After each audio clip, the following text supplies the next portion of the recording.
Olá, seja bem-vindo a mais um episódio do podcast Tratando Sua Ansiedade. Eu me chamo Laura Potrick, eu sou psicóloga e sou especialista no tratamento da ansiedade.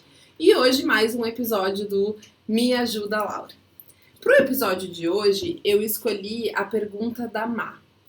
A Má me diz o seguinte: Oi, Laura, acabei de conhecer o podcast e uma sugestão de tema é: como controlar os pensamentos negativos e por que só pensamos em coisas negativas? Obrigada. Eu que te agradeço, Má. Isso é um excelente tema e é sobre isso que eu vou falar hoje. Então, olha só. Os pensamentos são eventos normais. São as coisas que você diz em sua mente sobre si mesmo, sobre o mundo, sobre as outras pessoas. Sem a gente perceber, a gente tem milhares de pensamentos todos os dias. E esses pensamentos nos ajudam a interpretar as coisas que estão acontecendo no nosso mundo, ao nosso redor. Os pensamentos geralmente nos ajudam a decidir se algo é agradável ou desagradável, bom ou ruim. Por isso, eles buscam experiências, regras e exemplos do nosso passado para tentar julgar ou prever o futuro. Por exemplo, uma criança não nasce sabendo que um ferro de passar roupa é quente e que pode machucar. Eu gosto muito desse exemplo que o Marco Abud traz. Ela pode aprender isso por uma regra, né? Então, por exemplo, o pai e a mãe, um avó ou a moça que trabalha na casa, né, explica que o ferro é quente, que tem que cuidar, que não pode pôr a mão ali. Ela pode aprender pelo exemplo, por um modelo. Por exemplo, ela vê alguém se queimando e aí ela percebe que aquilo queima e que tem que tomar cuidado. Ou como uma consequência, ela encosta no ferro e se queima.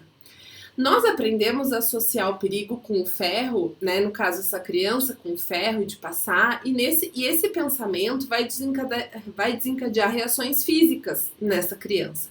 Palpitações, músculos tensos e alguns comportamentos, como por exemplo, evitar tocar no ferro de passar roupa. Então passa a ser alguém que não encosta jamais em ferros de passar roupa.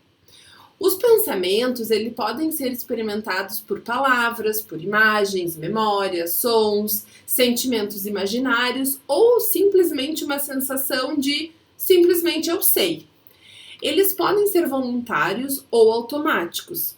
Quando eu falo em automáticos, eu quero dizer que eles simplesmente entram na nossa mente. Eles podem durar muito tempo ou pouco tempo, ou ficar na nossa mente por um longo tempo. Esses pensamentos são importantes porque eles afetam a maneira como a gente se sente. Então, talvez você sinta que pensa mais pensamentos negativos porque você tem estado mais ansiosa, mais deprimida, mais chateada, mas a gente pensa coisas boas e ruins.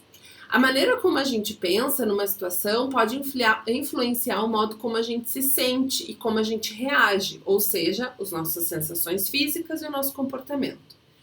Portanto, não é uma situação em si que faz com que você sinta ou haja de determinada maneira, mas sim a maneira como você pensa e interpreta a situação, que é o que vai determinar como você sente e reage.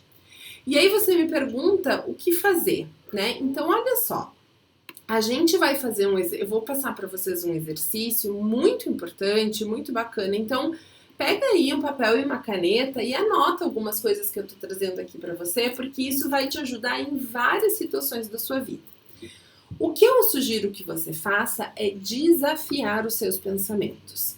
Então, você vai se fazer algumas perguntas. Por exemplo, será que existe alguma explicação alternativa para essa situação? Então, eu tô pensando de uma forma negativa. Existe uma forma positiva e existe uma forma realista. Quais são essas explicações alternativas? Outra coisa que você pode se perguntar: que evidências eu tenho para acreditar nesse pensamento? Né? Isso também vai te ajudar a perceber que o seu pensamento, ele é só um pensamento, ele não é a verdade absoluta.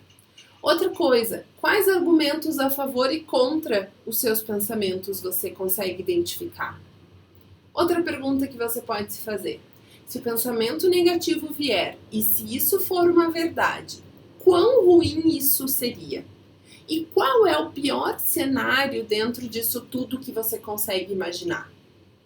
Né? Porque às vezes o pior cenário nem é tão horrível assim, a gente consegue sair dele. Outra pergunta para você se fazer: o que aconteceu da última vez que eu me preocupei com isso? Normalmente não é a primeira vez que você está se preocupando com isso, né? Desculpa, já é uma preocupação recorrente. Outra pergunta para você se fazer. Eu estou saltando para conclusões que não são completamente justificadas pelas evidências? Olha que pergunta interessante, né? O que um membro ou um amigo meu, que um membro da minha família ou um amigo meu diria se soubesse que eu estava preocupado com isso? Então, se você contar para alguém que você está preocupado, o que essa pessoa vai dizer para você? Outra coisa que você pode se perguntar: o que eu diria a um amigo que está na mesma situação ou que poderia estar na mesma situação? E se o pensamento negativo vier a ser verdade, o quão ruim isso seria? E por último, essa situação ainda será tão ruim daqui uma semana, daqui um mês ou daqui um ano? Ou essa situação só está sendo ruim agora? Se eu pensar no futuro, ela nem vai ser tão ruim assim. Então, Má, espero ter te ajudado. Espero ter ajudado outras pessoas que também se sentem assim com dificuldade de lidar com seus pensamentos.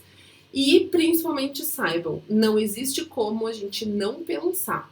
Existe a gente não investir e a gente não dar valor e vazão, assim, investir nesses pensamentos negativos de forma que eles fiquem maiores. Então, cuide, se questione, deixe seus pensamentos mais flexíveis e não tão rígidos. Certamente isso vai amenizar o quão negativo eles virão nas próximas vezes. Até o próximo episódio.